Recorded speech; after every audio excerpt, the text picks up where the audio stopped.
Welcome to the Mindful Mama Movement podcast. I'm Shannon Kinney-Dew, creator of AFreeSpiritLife.com. And I'm Ashley Walburn, owner of Home Holistic. And together, we are bringing you the Mindful Mama Movement, the podcast, community, and retreats for women in all stages of motherhood. Mindful mothering is about nurturing your heart and soul while you nurture your children. It's about consciously awakening to your inner wisdom and being peacefully present as a mama, no matter where you are on your journey. From discovering your newborn to loving and accepting the wonderful people who've left your nest. The Mindful Mama Movement is bringing women together from across the world to celebrate the imperfect journey of motherhood. Our movement is empowering mamas to be authentic and to live inspired lives. We are so happy you're here.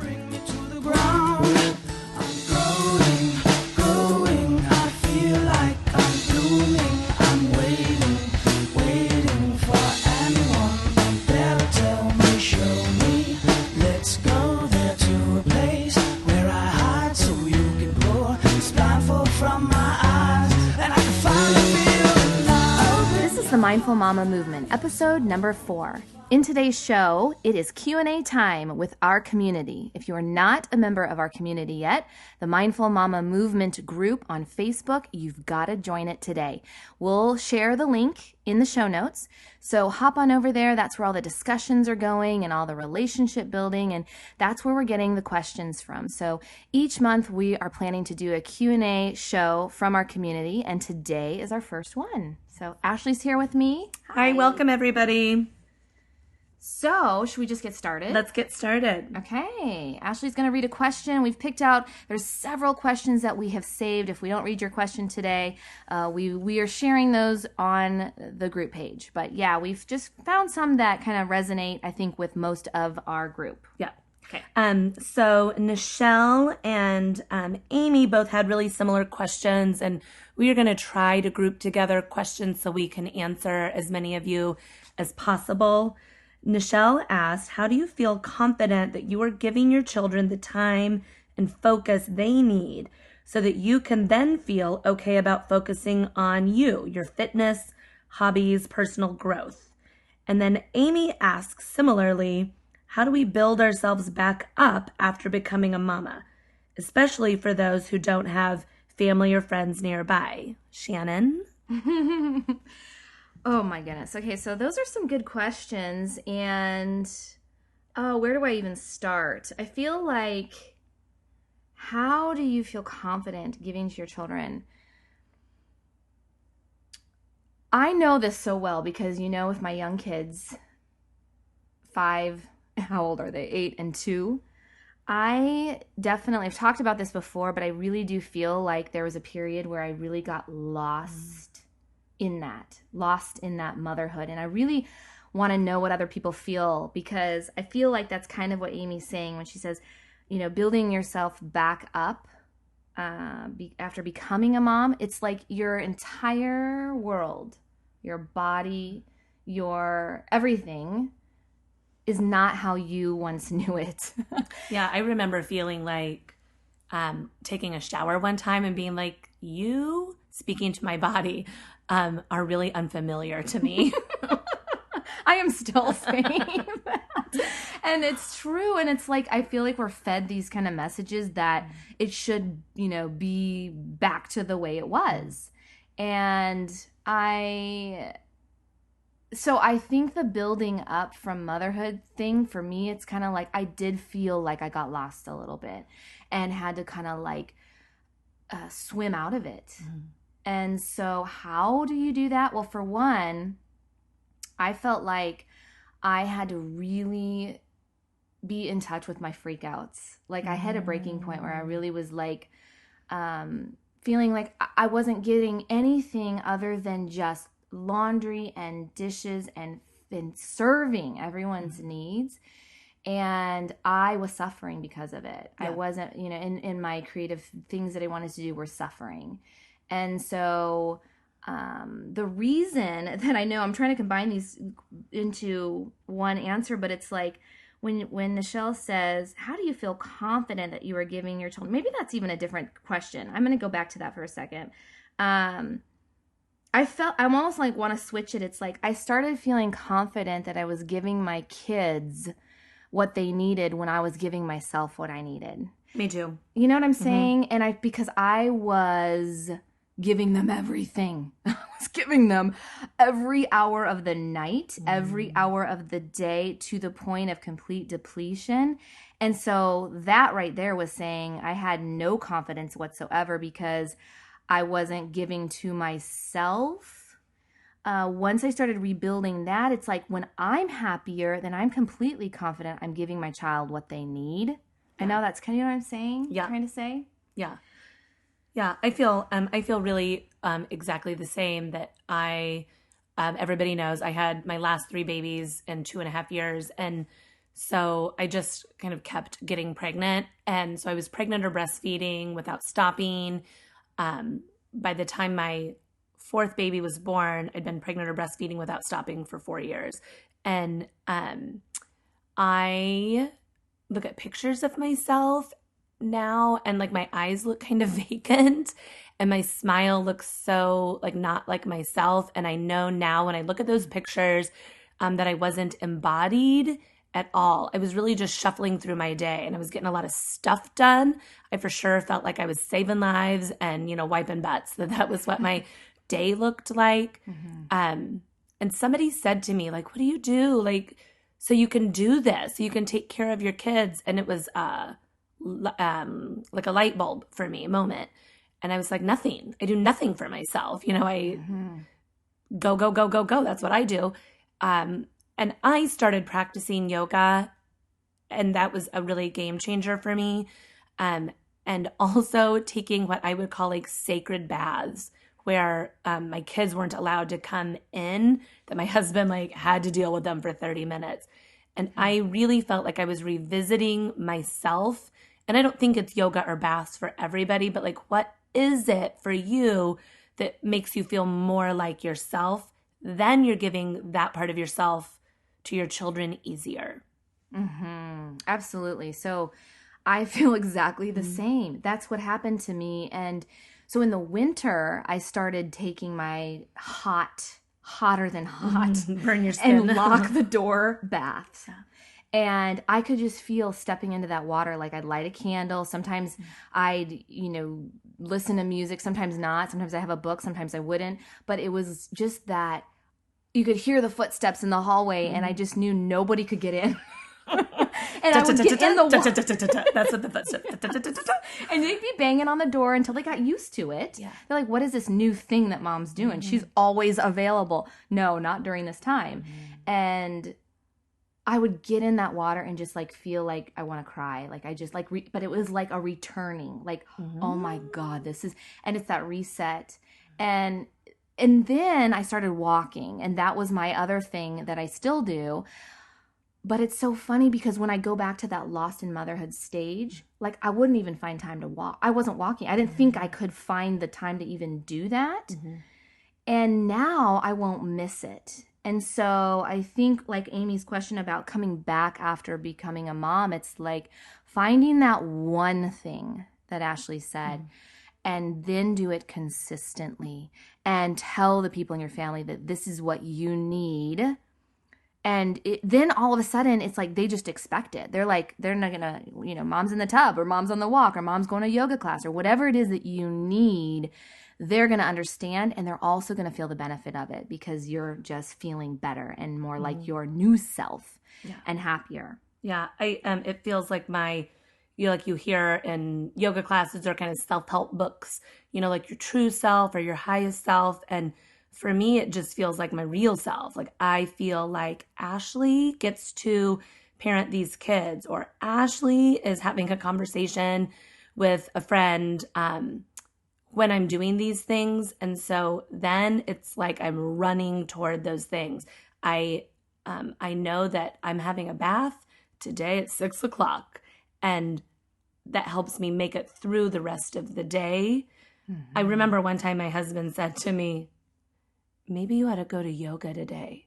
And I was like, oh, are you, like I knew that meant I was probably being grouchy and that I probably should go to yoga. But I also was like, oh, I'm not going to yoga today, dude. Like, you don't like what you're getting. But I really remember that, like, one time he was like patting me or something, like, aren't you going to go to yoga in a little bit? Exactly. What must that have meant? But also that they realized that those things that were sacred, my bath and my yoga class, made me a better mom and made me a better partner. And also, in addition to that, is just schedule it and then protect it with your life. Because I think we as moms, I know I do this even still. In fact, before this recording, I had a call with my husband. And Thursday nights are my nights that's when I work. And I go to the coffee shop and I sit and I put my headphones on. And sometimes I just zone out, or sometimes but it's that uninterrupted, but that's my time. And that's one of the times we've agreed to in our family. But every so often, he's stressed out about something and he'll make a comment like, oh, this is gonna, he'll forget it's that night, and there's a part of me that thinks, oh, okay, if I can switch things around, if you really, but no. And he's really good. He says, no, you need to do this. Like, he snaps me out of it a lot of times. And so protect it until you feel that grounding in you and that confidence in you, that that this is good for everybody. Because I just think we do that, don't you? Like, yeah, I think that we think we're taking away from our family if we leave them. And what meant, it took me a lot of years to not have that mom guilt, especially I think because I was a single mom. And so it was like, I have to do everything, which also made me a little bit, I think, of a martyr. Like, I'm the one doing everything. But then once I was doing it, then I realized I was giving to them so much better. I was giving to them the best part of myself, not all the time, but more often. And so that little bit of time away that became very, very sacred also became sacred to them. Yeah, so that goes the wrap up here for Nichelle when she says, how can you feel confident when you're starting to put your own needs in check with taking care of your kids? I think that's it, is just check out, it's like a radar. Like, every single day, every single moment, we have to kind of see, how are things today? And today is different than yesterday. And what you need even today is different as what your kids need. So you're just finding that new balance for you in that moment. And that confidence will continue because you're going to see it. And so if you are gone all the time and you work full time and then you go work out after work and you don't get to see your kids very often and you see that everyone's, blowing up or missing you, just have that radar going, well, maybe, my kid needs a little more me time right now. Or, just the confidence will come when you're just being more aware and making sure that your needs are in alignment to the needs of your family. Great. Yeah. Cool. So that kind of goes into the next, are we going to guilt now? Mama guilt? Mama That's guilt. kind of, related here. How about if I read the question this time? Great. So we've got Amy Lou. She's asking about grouchiness, gratitude, and guilt. I like that. I'm learning on my mindfulness journey that it's totally possible to be insanely grateful and still feel grouchy. And only recently am I learning that I don't need to feel so guilty about it. I am interested to see how other mamas balance these three. How do we balance the grouchiness, the gratitude, and the guilt? And really, how do we let go of some of that guilt so we're not carrying it? How about you, Ash? It reminds me of, I think it's like a Chinese proverb. I'm not really sure, but there is something just about these two men were on a journey and one of them made like a mistake, did something that was like a sin. This is old, but it's a beautiful story. And like 6 hours later, the other friend is like, I cannot believe you did that. And the guy that made the sin was like, oh, I can't believe you're still carrying that with you. I left that back at the river. And that my husband and I read that years ago because we make mistakes every single day. And with 4 boys and careers and trying to manage a partnership, we for sure make mistakes every single day. And if we hold it with us, it poisons us. Like, let it go as soon as it's over, like peeling away a layer of an onion. Like, I don't need this to poison me and to keep poisoning me and my children. And so I love that, just like to let it go as soon as it's done. And if you do, then it becomes just a part of your history, but not a part of what's happening right now. What do you think about that? Yeah.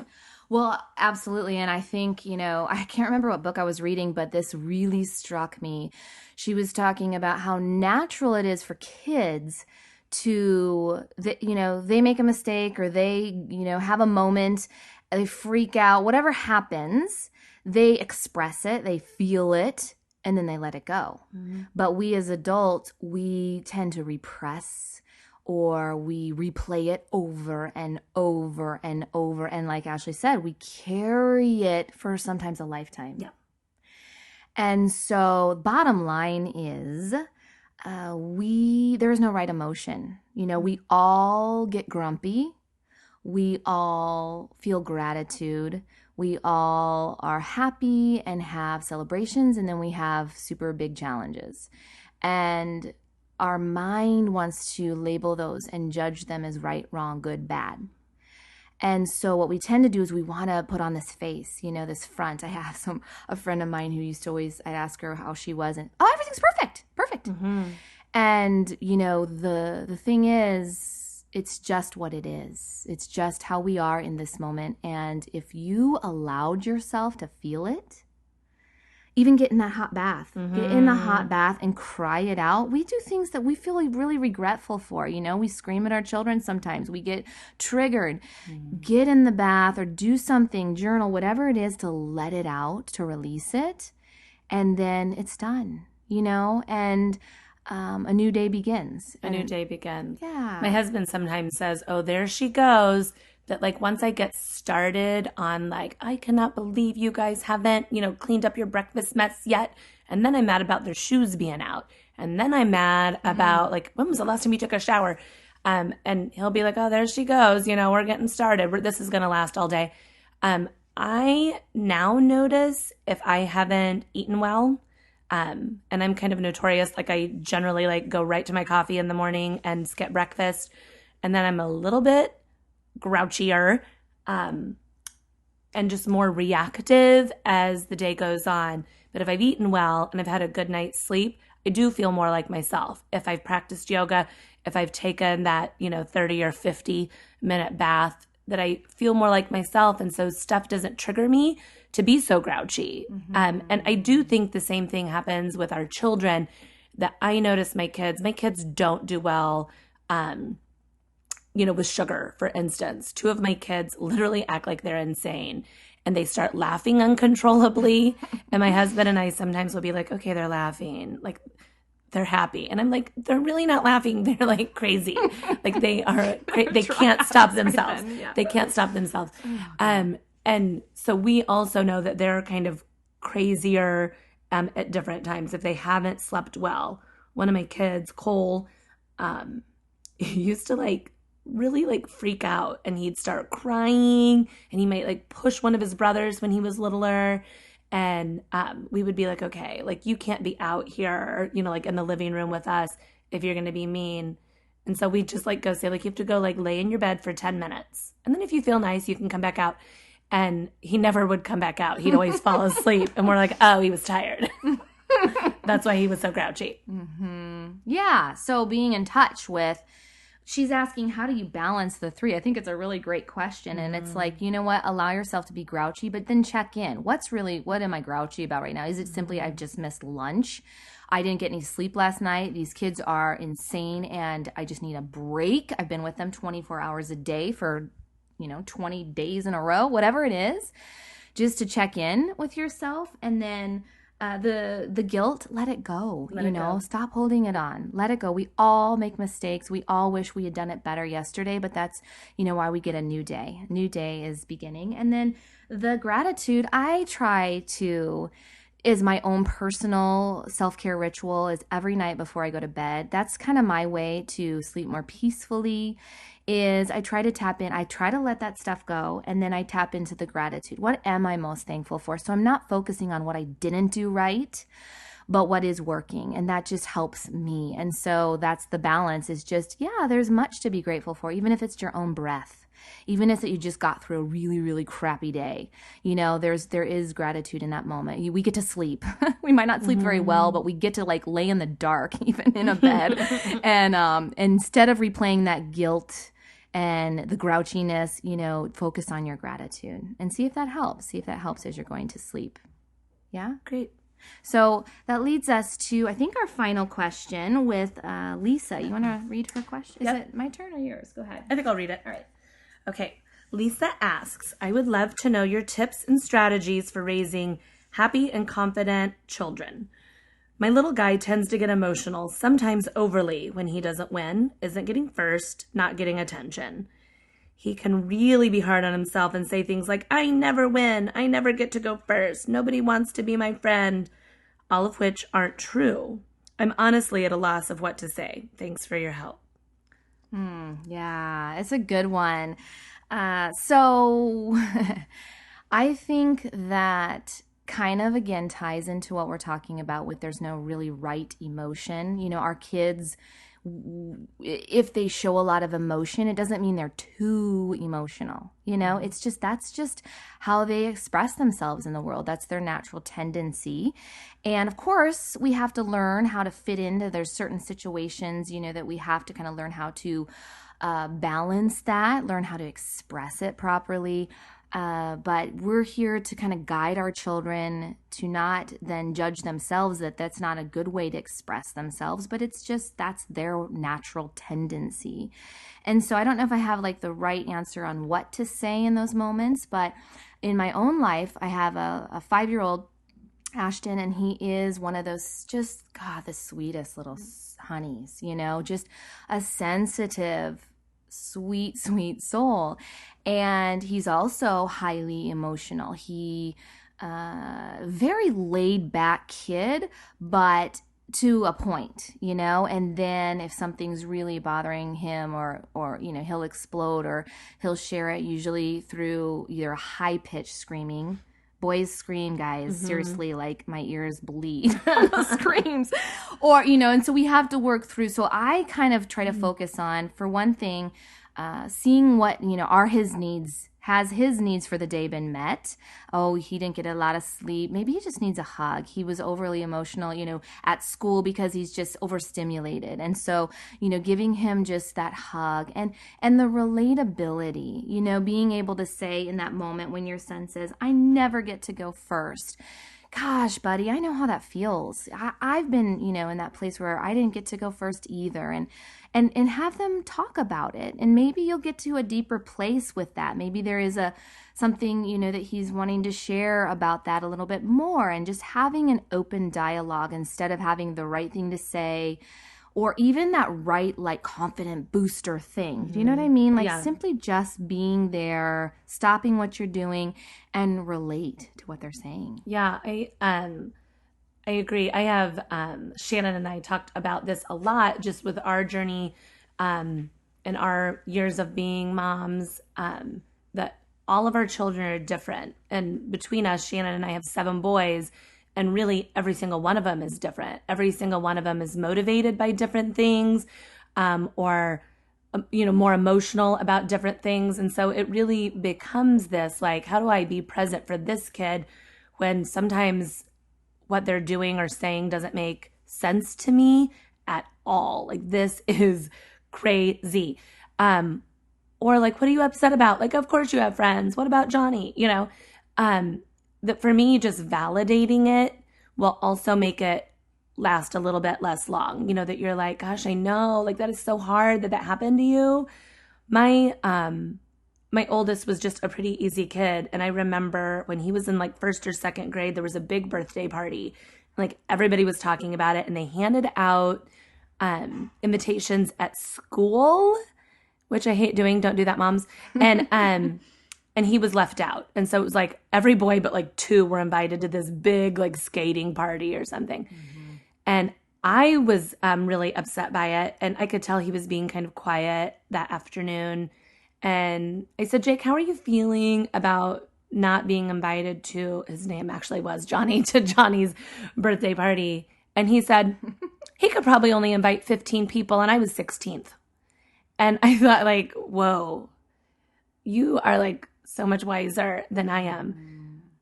My child that was born after him would have been like, everybody hates me and I'm never invited to anything. Like, he would have really overreacted to that.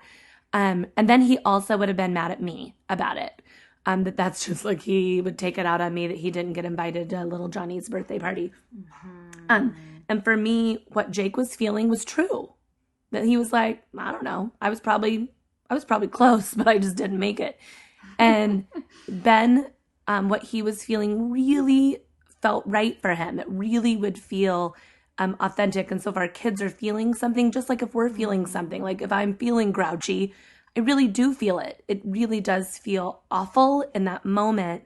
And if it's validated for him, I think that he'll feel safer. I think that's so, I've noticed that with my own kids too. I mean, your tendency is you want to like fix it. You want to change the situation for them, you know? So when they say like, oh, I never win, it's like, oh, you know, you just want to, oh, sure you do. And you want to just like boost them up. And I do think, you know, think about your own like tendency, like when you're having a really awful moment and you go to your partner or a friend and you know, you just sometimes want a hug. You don't want someone to offer you like, oh, no, you don't, and like discount what you're feeling, you know, and that's say, not true. Yeah, that's not true. Of course people want to be your friend, and you're like, no, you don't want, and they give you all these suggestions like, no, you just in that moment want to be hugged and want the time and the space to share your feelings. And so, and then I'm thinking about what I'm relating to. Like right now, I have a 2-year-old who's almost 3, and he is starting to say bad words. And his favorite, and now these are really not, they're bad in terms of like his little world, which is, thank you, Pixar, for idiot is the one. He loves to say, you're an idiot. And he doesn't even know what it means, but he's heard that from Toy Story and all those other movies. It's fun to say. Yeah. And then the other one is, well, he says, I hate you. You're a meanie poo. I about died yesterday because he went downstairs after dinner and he had pizza on his hands. And Chris was like, you know, trying to get his attention. Don't go downstairs till you wash your hands. Well, he has this thing about washing his hands anyway. And so he went downstairs. Well, Chris went to get him. And then he just had a ballistic fit. And so Chris washed his hands. And then actually he just ran down. I mean, his face was red. You're a meanie poo! And then he's just trying to express himself. And, you know, if we got triggered, we could have easily, how dare you see, you know, and try to like. Yeah, you're going to time out. Yeah. Right. And, you know, I really had to say, you know, I could see like all he wanted that pizza on his hands. He kept saying, I want the pizza back on my hands. Because he had no control in that moment. He had no like way to fully express himself except to call us a meanie poo and run. And so we let him express that. He had to have that tantrum. We let him have it out. And then we hugged. And then I told him, you know, I know how, and I really tried to relate and say, I know that you didn't, you know, how did that feel when Daddy wiped that off your hands? So we went back to the kitchen.